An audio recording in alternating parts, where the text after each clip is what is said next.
Hey everybody, welcome back to the channel. I appreciate your time. Thank you for watching. It's cold in here. I'm fighting the urge to turn the heat on yet because this house is heated with heating oil and it's almost $6 a gallon. Thank you, Joe Biden. You are an ass clown. So I want to give us some great news that came out yesterday. I had a lot going on yesterday, so I couldn't do studio work. But this decision came out yesterday, and it's a temporary restraining order on New York. Another judge smacks the hell out of New York and Governor Hochul's Concealed Carry Improvement Act, which was a direct response to the Supreme Court's decision in the New York State Rifle and Pistol Association versus Bruen case, where Clarence Thomas and the judges that were behind him that didn't dissent basically said that Americans have a right to carry a gun outside the home for self-defense.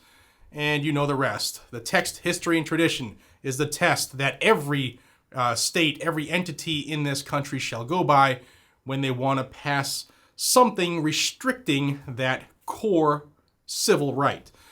So here on the screen is the document that came out yesterday from, listen to this guy, this judge's name, John L. Sinatra Jr. Couldn't be a better name for somebody smacking down New York. And Firearms Policy Coalition and Second Amendment Foundation assisted in this case. And let's go right to the decision in the order. It says 8 days after the Supreme Court struck down New York's unconstitutional proper cause requirement for concealed carry licenses, the state responded with even more restrictive legislation, barring all concealed carry license holders from vast swaths of the state. The complaint and motion in this case focus solely on one aspect of the new legislation, namely the portion making it a felony for such a license holder to possess a firearm at, quote, any place of worship or religious observation. Ample Supreme Court precedent addressing the individual's right to keep and bear arms, from Heller and McDonald to its June 22 decision in Bruen, dictates that New York's new place of worship restriction is equally unconstitutional. In Bruen, the court made the Second Amendment tests crystal clear. Regulation in this area is permissible only if the government demonstrates that the regulation is consistent with the nation's historical tradition of sufficiently analogous regulations. As set forth below, New York fails that test.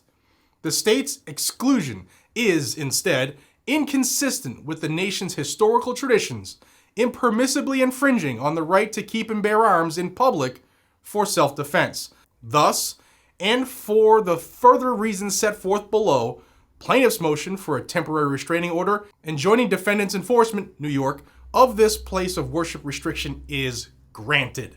In fact, let me give you some quotes here from the judge. He said, the Constitution requires that individuals be permitted to use handguns for the core lawful purpose of self-defense.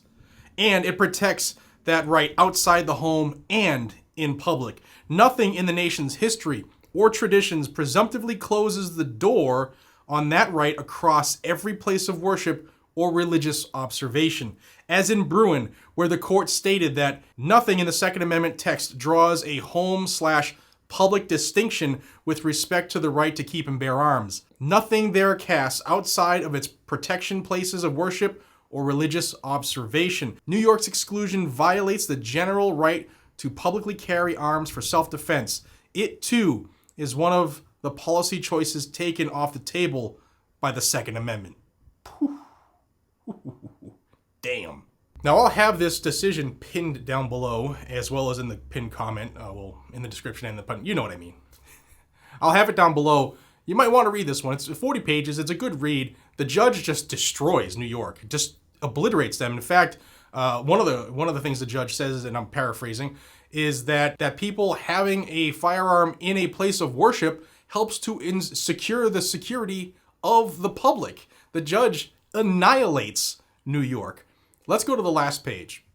And this is the conclusion. It says, ordered that defendants and their officers, agents, servants, employees, and all persons in concert or participation with them who receive this notice of this temporary restraining order are enjoined, effective immediately, from enforcing all of New York Penal Law 265.01 E Echo 2 Charlie, places of worship or religious observation, and their regulations, policies, and practices implementing it.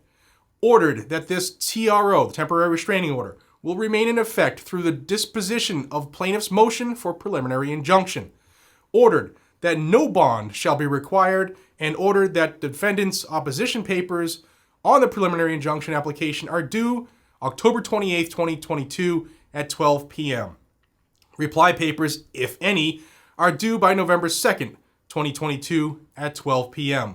The parties shall appear for a hearing on the preliminary injunction application on November 3rd, 2022 at 2 p.m. in the Chautauqua Courtroom, 8th floor east, 2 Niagara Square, Buffalo, New York. And this was so ordered by Judge John L. Sinatra, Jr.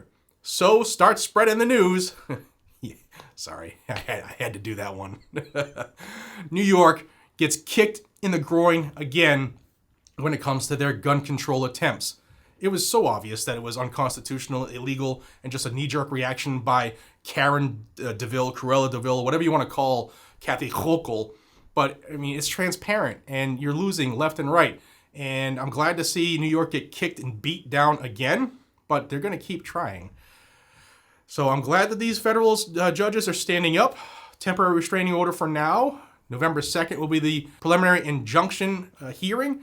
So as of last night, New York, they can't restrict people from lawfully carrying concealed in places of worship, and that is a good thing. Guys and gals, the wins keep coming. The anti-gun dominoes keep falling. I know that our viewers play a big part in this.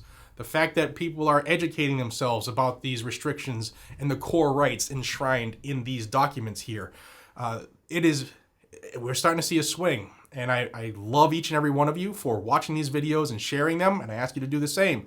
Please like it, share it, comment down below, turn that bell notification on, and of course, subscribe to this channel so you can get all the Second Amendment news, good, bad, ugly, or indifferent, every single day. And I thank you so much for your time. Till we see each other again, be safe, stay vigilant, and carry a gun to keep you, your friends, your family, your community safe. That's what the Second Amendment is for.